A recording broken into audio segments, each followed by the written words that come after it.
As my man Charles Barkley says, I may be wrong, but I doubt it. and now they have proven it. Let's get into it.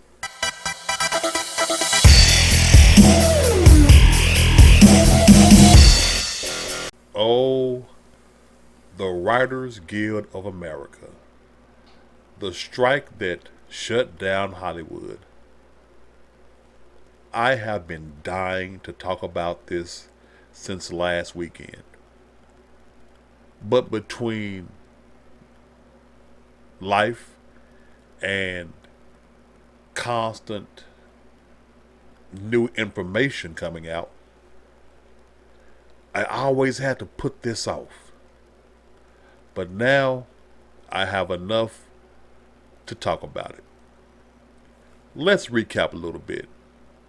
First, when the writers and actors started their strikes, I spoke about it in these videos. Bing, bing, bing. Now, I'm not going to go into details behind each video, so go check it out for yourself if you want to see what I said in full context. But to sum it up, I said that the writer's strike made no sense. Having a union in this extremely white collar job made less sense. The hubris on these writers is out of control. And that at the end of the day, the strike wasn't about helping out the little man that they claimed that they were trying to help out, but it was all about keeping those in power on top.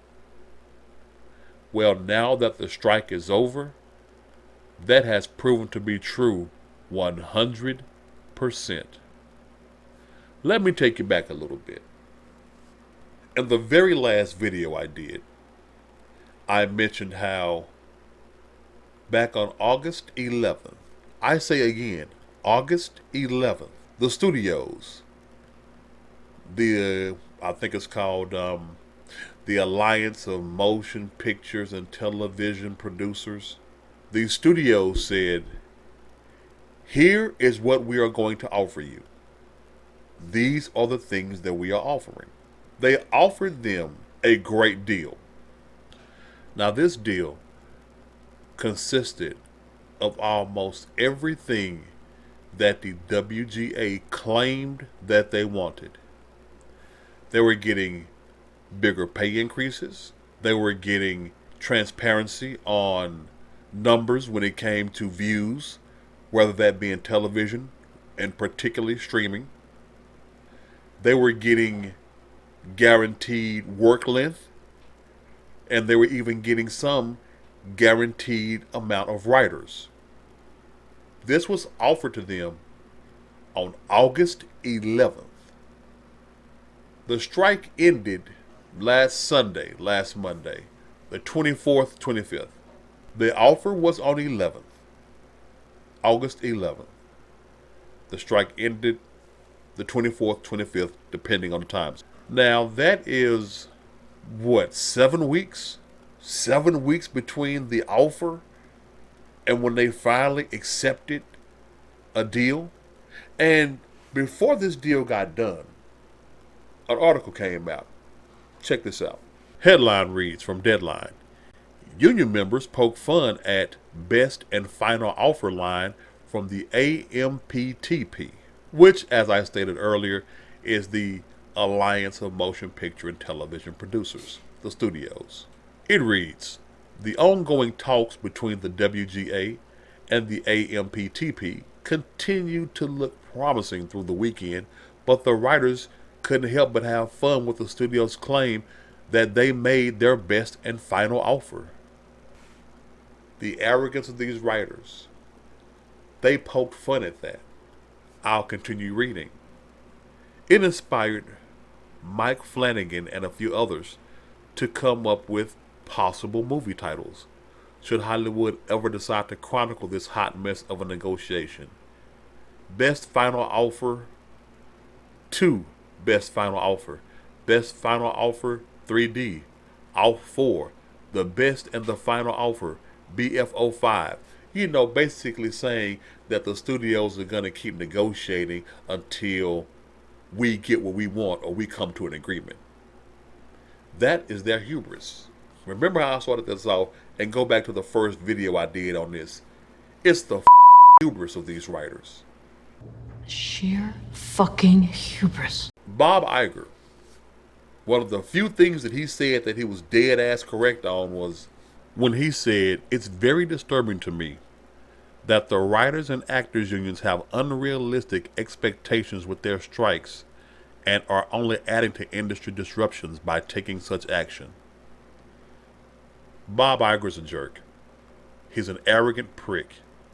Grade A. But even a broke clock is right twice a day. This was one of those times. The nation as a whole is in a recession. Hollywood entertainment value has dropped to less than and this is the time that y'all want to strike. Studio execs were just looking for reasons to get rid of all this nonsense, and you gave it to them. You really did. Why do you think they waited y'all out so long, writers? They needed a reason to legally get the majority of this shit off the books so they could save a dime. The only reason they had it on there was because they didn't want to face the ESG-based backlash considered socially and culturally incorrect or improper or insensitive. So they waited for legitimate legal reasons to able to get rid of all this bullshit and most of the people that pushed it. And they did. Now let's talk about the quote-unquote deal that they got. The deal that was better than the deal that was offered on August 11th. Now I'm pretty sure a lot of y'all are saying, "Tucker, what was that deal on August 11th? I'm going to show you. Because the studio execs released it when the Writers Guild turned it down to show that they're not being unreasonable. So I'm going to put it out here for you, okay? Check this out. So here is what they offered the WGA August 11th of this year. They're being offered a compounded 13% increase over the 3-year contract, with an increase of 5% in year 1, 4% in year 2, and 3.5% in year 3. Sounds like a pretty good deal, right? And so you're asking yourself, well, with the deal that's been signed last week, what happened? I mean, they had to get an increase. I mean, they had to hold out for something more major than that for them to shut us down for almost 2 months. Well, let us see what the new contract says, shall we?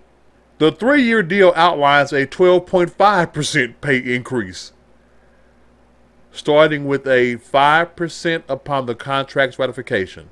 The following 2 years, writers will receive 4% and 3.5% increases in the respective years.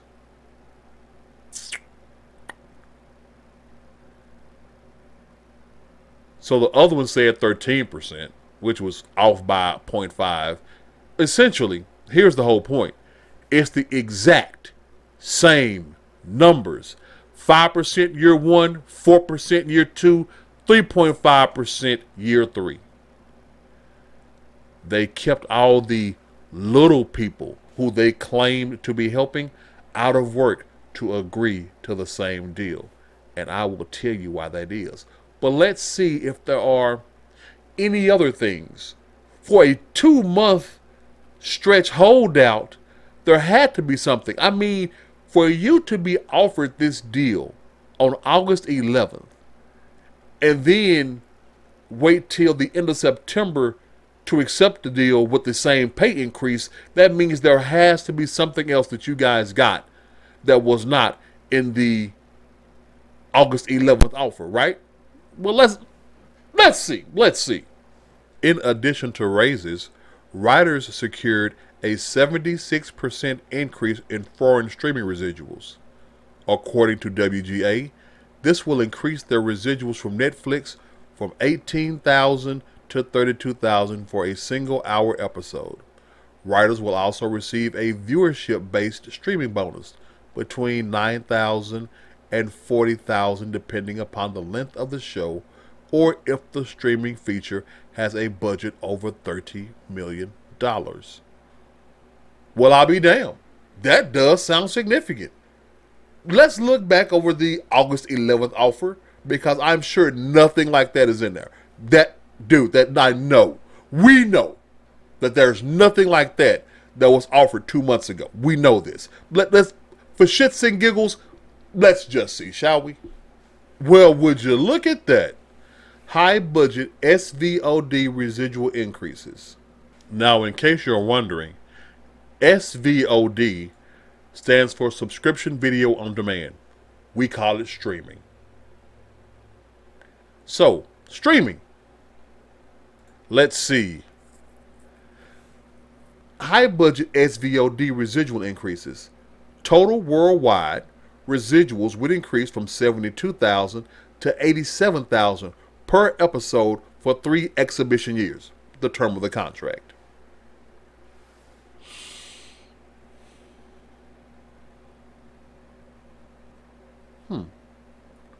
Now, I know my memory isn't great, but wasn't that number lower in the previous? Let's check it out. Maybe I'm missing something, but I'm seeing, according to the WGA, this will increase their residuals from Netflix from $18,000 to $32,000 for a single hour-long episode. Writers would be, let's just call that one a watch. Maybe I'm not understanding the numbers. Seriously, for a single episode, maybe I'm just not understanding the numbers, right? We can agree on that. Maybe I'm not understanding the numbers because to go from 18 to 32 for a single episode, and the previous slide said that it would increase from 72 to 87 per episode. Fuck it. Maybe I don't know numbers anymore. Maybe numbers mean something completely different. Because it seems to me that they lost money by not taking this shit on August 11th. And I'll explain why I believe that is too. Now, in the deal that they agreed to track the total viewership, the AMPTP agreed to share the total numbers of hours streamed domestically and internationally as long as they remain confidential between the two sides. The information may be shared with union members, but only in an aggregated form. So one of the things that they said they wanted was a more open and transparent viewing of the numbers. They wanted the studios to be more transparent about the numbers that we're getting, particularly on streaming shows. So I guess that's new. They didn't have that in the August 11th offer. They couldn't have. I mean, I don't believe they did. But again, let's check just to make sure. Well, would you look at that? The studios and streamers are offering the WGA increased data transparency, which will be comprised of viewership data in the form of quarterly confidential reports provided to the Guild. Such reports will include total SVOD view hours per title, streaming titles, how many hours per title. So they had that back on August 11th as well. Help me out, y'all.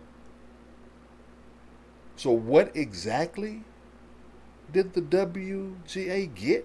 So you get nothing. You lose. Good day, sir. Why did they wait almost 2 additional months and lose to get back to work? Oh, yeah, that makes sense. No, it doesn't. Not cool at all. And I have thoughts on that as well. Let's carry on. Now, this article says the AMPTP capitulated on the mandatory staffing requirements they previously rebuked. According to the union, studios must hire at least 3 writer-producers, including the showrunner, for a guaranteed 10 consecutive weeks of work during the development of a series, also called pre-development rooms. They say the AMPTP capitulated to that. They say they gave in to that. They finally gave in. That is something new. That's what they're saying. They capitulated to it. They're saying that is not what the studios wanted to give them before. And of course, y'all know I have receipts, right? Look at that right there.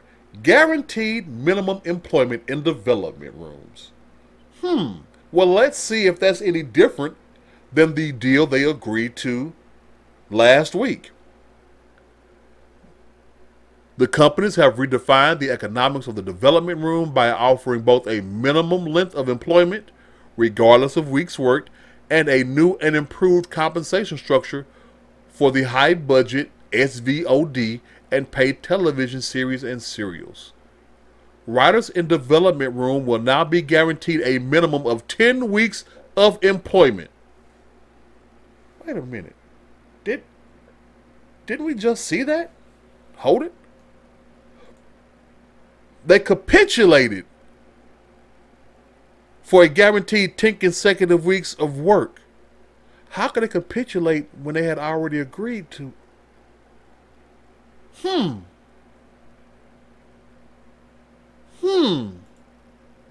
And then, in the August 11th deal, they say the week-to-week rate will increase by 43.8% over the current rate, raising the rate from $9,800 per week to $14,000 per week. Staff writers' rates will increase by 31.3% over the current week-to-week rate, from $5,300 to $6,900. But they said that they just capitulated to this. That's what they said. Now, maybe it's me, y'all. Maybe it's me. But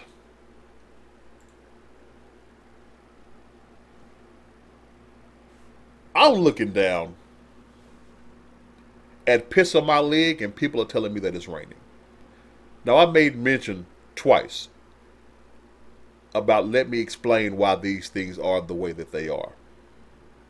First, the reason that this drug on for the 2 additional months is because of image. Period. It's about the image. How does it look? What are the optics? In my life, I have had the ability to sit in high-level negotiations in 4 different environments. I've been there for commercial property, music entertainment, family court matters, and what else was it? Business negotiation, a merger. In all those instances, and I'm bringing up those 4 because they relate here.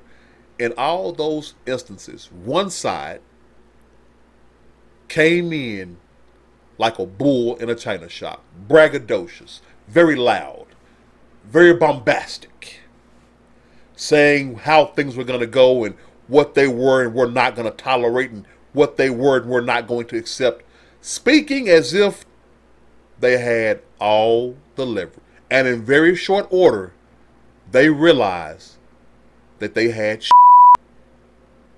They had nothing.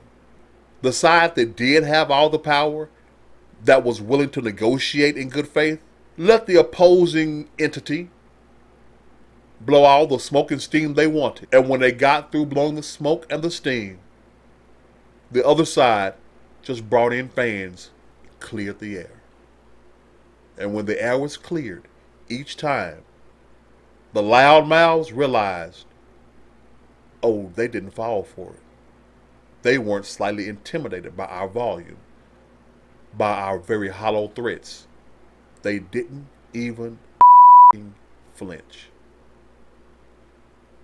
And just like the WGA and the studios, the WGA realized the studios have the power.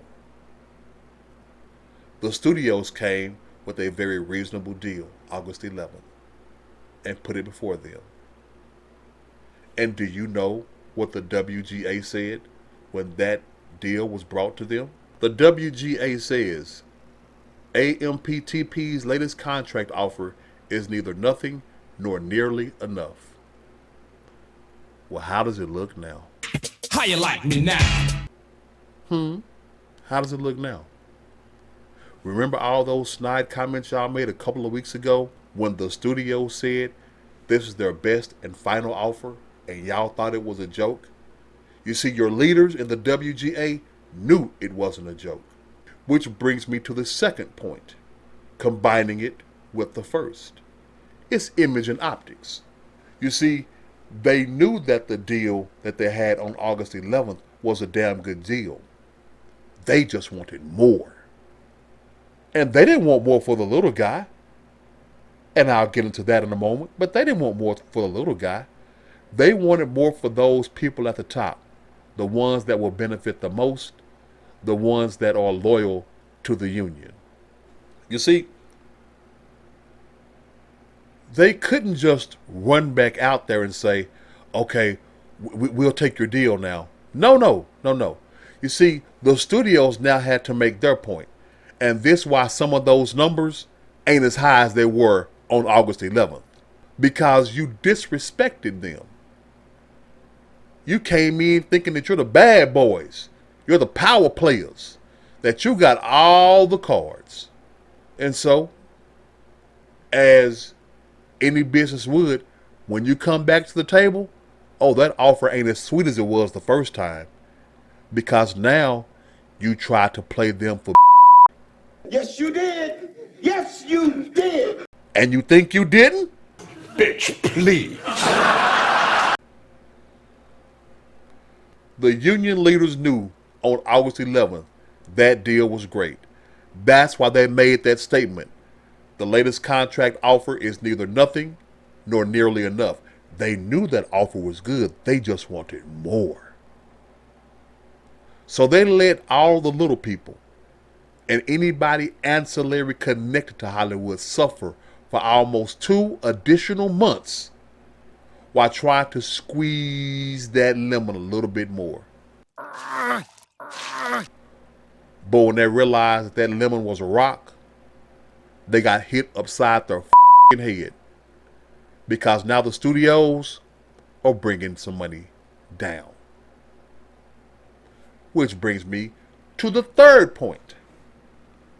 I told anyone who would listen that when they were talking about how close they were to ending the strike last week, I told everybody, no, the strike is already over.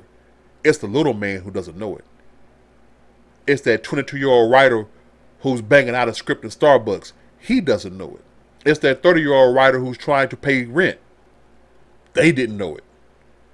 But the big dogs, they all knew it.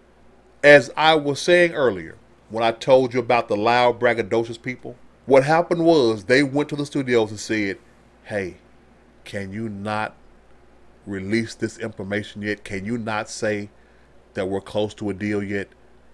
Because we have to make it look like we're still negotiating. We have to make it look like we're still fighting. So can you just hold off on saying that the strike is about to come to an end? They knew this was over a minimum 2 weeks ago. Minimum. Your leaders in the union knew. You knew then, and you did nothing.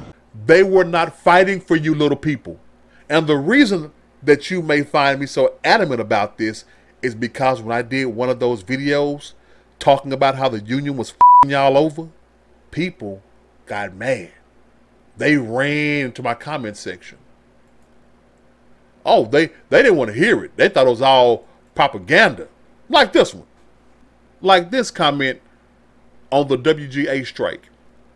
Guy said, this rant shows your absolute ignorance on what's going on with these strikes, how movies and shows are produced, and how low the pay is for the vast majority of workers in production, including writers and secondary actors. Congrats, you got basically all of it wrong. You can read it, you know. And essentially, we went back and forth for a little bit. But what he ended up doing was deleting a comment of his that blew up in his face a few weeks later when I did another video, because I wanted to particularly and specifically address him. But he deleted it because now he understood. Oh, he's right. It's what it is, man. It was always bullshit. This had nothing to do with he thought it was about the little guy. Do you want me to tell you how significant the little guy is? How important the WGA sees the little guy? Watch this. WGA links earnings to voter eligibility. To vote on a contract, a member must either have earned a total of at least $30,000 under the contract in the preceding 6 years, or have at least 15 pension years under the contract. But they do not have to be consecutive years. Once a person has 15 years pension, he or she remains eligible indefinitely. Does it sound like they looking out for the little guy? Because that's something that they added to the bylaws about 4 years ago. To sum it up, in case you just didn't catch the drift of that, you have to make money to vote. Does that sound like they're looking out for the little guy? Remember that thing I just read from that guy who had the little comment about how little they make? So you see, his dumb ass won't be able to vote. So how exactly are they looking out for the little man? How exactly are they looking out for the small up-and-coming writers? When they control your life, they being the union, because you don't make enough money to get a say? Wasn't that the issue? Well, we don't make enough money. Well, we're not making enough money. It's so many people below that line. Exactly. Now we go back to what I said weeks ago in videos prior to this one. The union is made to keep the powerful in power, to keep the rich in richness. That is what the unions are there for. Y'all dumbass simply fell for it. I called this weeks ago. This new contract, all they did was rearrange some words to make y'all think y'all got a better deal than y'all did on August 11th. That's y'all union. And I will say it again. Get the out of it. It's a free market. Writing is honestly gig work.